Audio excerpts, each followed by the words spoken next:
အားလုံးပဲမင်္ဂလာပါရှင်ဒီနေ့မှာတော့ထမင်းမိန်ပြီးတော့အရန်ဟိုမှာစားလို့ကောင်းတဲ့တောကွေးသီးငပိကျော်ကိုလာရောက်မျှဝေပေးပါတယ်ရှင်တကယ်ဟိုမှာလွယ်ကူရိုးရှင်းတာဖြစ်လို့လှုပ်ရှားရတာလည်းလွယ်ကူပါတယ်ရှင်ပထမဦးဆုံးတောကွေးသီးကိုအခွန်ခွာပြီးတော့အသားတွေကိုရအောင်ထုတ်ပါမယ်ရှင်တောကွေးသီးရဆိုလို့ရှင်ချိုချင်းဖန်အရသာရှိပါတယ်ရှင်သူ့ကိုတကယ်လို့သုံးတဲ့နေရာမှာဆိုလို့ရှိရင်လုံးဝအပုပ်မပါရပါဘူးရှင်ဘယ်အစားသားမဆိုအပုပ်တစ်လုံးပါသွားပြီဆိုလို့ရှိရင်ဟင်းကပြက်ပြီးတော့ခါတတ်ပါတယ်ရှင်အမဲ့လွန်တဲ့အသီးဆိုရင်တော့ပိုကောင်းပါတယ်ရှင်အလုံးခွာပြီးသွားပြီဆိုလို့ရှိရင်အနှစ်ရအောင်စကားတိုက်ပါမယ်ရှင်လက်နဲ့ခြေလို့လည်းရပါတယ်ရှင်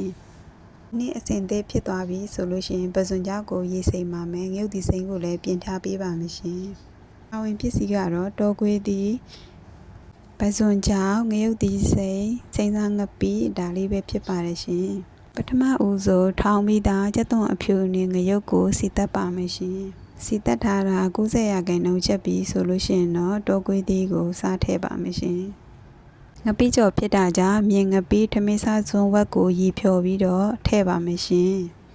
ငပြာရီကြိုက်တဲ့လူဆိုလို့ရှိရင်လည်းငပိကိုလျှော့ထည့်ပြီးငပြာရီနဲ့သုံးနိုင်ပါတယ်ရှင်စားလုံးဝမထည့်ရပါဘူးရှင်ဒီမှာတော့ကြက်သားမုန့်နဲ့အချိုမုန့်2မျိုးပဲသုံးထားပါတယ်ရှင်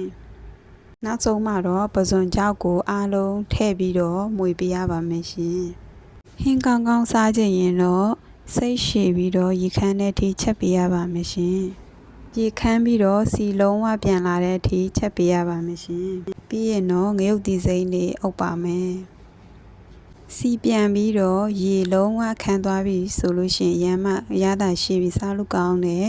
တောကွေးသီးငပိကျော်ရပါပြီရှင်ကြည့်ရှုသူတူဦးတယောက်ချင်းစီတိုင်းကိုအထူးပဲကျေးဇူးတင်ရှိပါတယ်ရှင်နောက်ဗီဒီယိုလေးဒီမှာလည်းပြန်ဆောင်ကြမယ်ရှင်